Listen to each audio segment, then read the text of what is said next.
नमस्कार सूर्य प्रभा न्यूज में आपका स्वागत है। मैं सुधीर कुमार आज आपको एक बिहार की बहुत ही अच्छी खबर बताने जा रहा हूं। वहां पर एम्स का स्थापना करने जा रहे हैं प्रधानमंत्री मोदी, जो 13 नवंबर को शिलान्यास करने जा रहे हैं दरभंगा में। आपको बताते चले, आज इसकी पूरी कहानी मैं बताऊंगा, किस तरह से वहां जो 13 नवंबर को प्रधानमंत्री शिलान्यास करने जाएंगे तो उसकी क्या तैयारी है।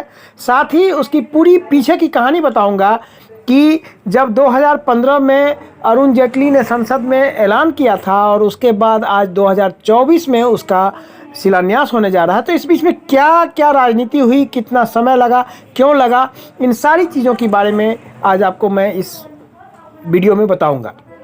सबसे पहले बता दूं कि दरभंगा के 8 करोड़ लोगों का यह सपना अब पूरा होने जा रहा है और दरभंगा में एम्स का शिलान्यास प्रधानमंत्री नरेंद्र मोदी 13 नवंबर को करने जा रहे हैं। इसमें प्रधानमंत्री के साथ वहां मुख्यमंत्री नीतीश कुमार, राज्यपाल राजेंद्र विश्वनाथ अर्लेकर और साथ ही कई सारे वहां के स्थानीय सांसद रहेंगे। आसपास के कई सांसद, मंत्री सभी वहां पर रहेंगे उनके इस आयोजन में, और इसको और भव्य और यादगार बनाने की तैयारी जोर शोर से चल रही है। पहले तो तैयारियों की बारे में बताते चले कि वहाँ पर 6 हेलीपैड बनाया गया है, जिसमें हवाई मार्ग से प्रधानमंत्री नीतीश कुमार और राज्यपाल के साथ वहाँ पर पहुँचेंगे। शासन बहुत दुरुस्त होकर के तैयारी कर रही है और वहाँ पर बैठकों का जो ताबड़तोड़ वो तैयारी चल रही है। बैठक किए जा रहे हैं, युद्ध स्तर पर इसकी तैयारी है। प्रशासनिक स्तर से भी दिन रात सैकड़ों मजदूर वहां काम कर रहे हैं। रविवार को जिलाधिकारी राजीव रोशन और साथ में वहां के एसपी जगुनाथ रेड्डी वो भी तैयारियों का जायजा लिए। साथ ही कई सारे दिशा निर्देश वहां के प्रशासन को दिए। वहां दरभंगा के समीप यह स्थल है शोभन, जहां पर यह ज़मीन एक्वायर किया गया है इस एम्स भवन को बनाने के लिए, और साथ ही वहाँ पर एक अस्थायी चिकित्सा सुविधा की व्यवस्था की गई है। वहाँ पर 6 हेलीपैड बनाए गए हैं जहाँ पर प्रधानमंत्री उतरेंगे, और करीब 5 दर्जन चापाकल जगह जगह लगाए गए हैं। अस्थायी थाना पहले से ही कार्यरत है वहाँ, जिसमें पुलिस पदाधिकारी की प्रतिनियुक्ति की जा चुकी है। यातायात व्यवस्था सुचारू रूप से चलाने के लिए भी पदाधिकारी नियुक्त किए जा गए हैं। साथ ही जनप्रतिनिधियों के साथ आमजन को संभावित हिस्सेदारी को ध्यान में रखते हुए बहुत बड़े पैमाने पर जरूरी प्रबंध किए गए हैं। इसके बाद ही आपको बता दें कि ग्रामीण कार्य विभाग की ओर से 5 पक्की सड़क तैयार हो रही है, जिसमें अंतिम रूप देने में मजदूर दिन रात जुटे हुए हैं। ठीक है, तो ये तो रहा तैयारियों का जायजा। अब आपको बता दें, सबसे पहले दरभंगा एम्स की बात हुई थी 2015 में, जिस समय वित्त मंत्री अरुण जेटली थे। अरुण जेटली अपने वित्तीय भाषण में उन्होंने कहा था कि दरभंगा में एम्स की जो है एम्स बनाया जाएगा। इसके बाद उनके बोलने के बाद लेकिन इसके बाद लगभग 5 साल इस पर कोई चर्चा नहीं हुई। स्थानीय लोग चर्चा करते रहे, सांसद चर्चा करते रहे, इलेक्शन आया, इलेक्शन भी हो गया और इलेक्शन में खूब ज़ोर शोर से चर्चा हुआ। कई जगह इसके चलते सांसद का विरोध भी हुआ, और इसके बाद जाकर के 2020 में सबसे पहले जो है इस पर पास हुई।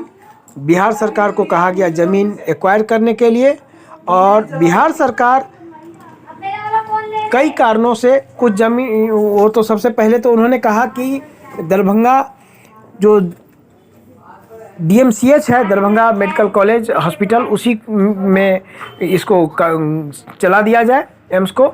लेकिन फिर हुआ कि उसकी जो अपनी इससे एम्स की भी क्रेडिबिलिटी घटेगी और दरभंगा DMCH की भी क्रेडिबिलिटी घटेगी। तो इसको लेकर के हुआ कि नहीं, इसको अलग से ही किया जाए, और इस चीज़ के लिए वहाँ इस पर जोर दिया गया। और फिर कहा गया कि अलग से ज़मीन इसको एक्वायर करने के लिए।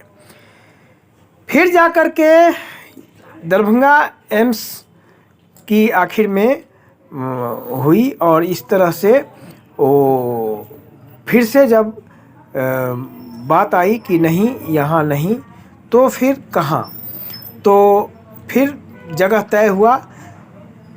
दरभंगा से कुछ ही दूरी पर है शोभन, एक जगह जो कि जिससे सटे है एक पंचोह गांव है, और उस जगह यह तय किया गया और उस जगह पर जो है अब ये दरभंगा एम्स बनने जा रहा है। इसमें वहाँ पर लगभग जो है ये 750 बेड का अस्पताल होगा और इस साथ ही इसमें कुल लगभग 180 एकड़ ज़मीन का जो है कागजात, जहां सूत्रों से पता चला है कि सौंप दिया गया है सरकार को, और अस्पताल के निर्माण में लगभग 1250 करोड़ रुपए से भी अधिक का अनुमानित राशि तय किया गया है उसके लिए। और इसके लिए NBCC के एक सहयोगी कंपनी है जिसे इसके निर्माण का जिम्मा दिया गया है, और इस प्रकार एम्स वहाँ बनने के लिए यह कवायद शुरू हो गई है। और अब वहाँ के जनता का समय अब ख़त्म होते जा रहा है। 3 साल में इसको तैयार करने के लिए कंपनी से कहा गया है, और अब वहाँ के जनता का यह इंतज़ार जो है ख़त्म हो रहा है। और 13 नवंबर को प्रधानमंत्री इसका शिलान्यास करके अब उसको ज़ोर शोर से बनने की तैयारी शुरू हो जाएगी। तो कैसा लगा इस पर अपना कमेंट ज़रूर दें, और अब तक के लिए आप सुधीर को दीजिए इजाज़त। नमस्कार।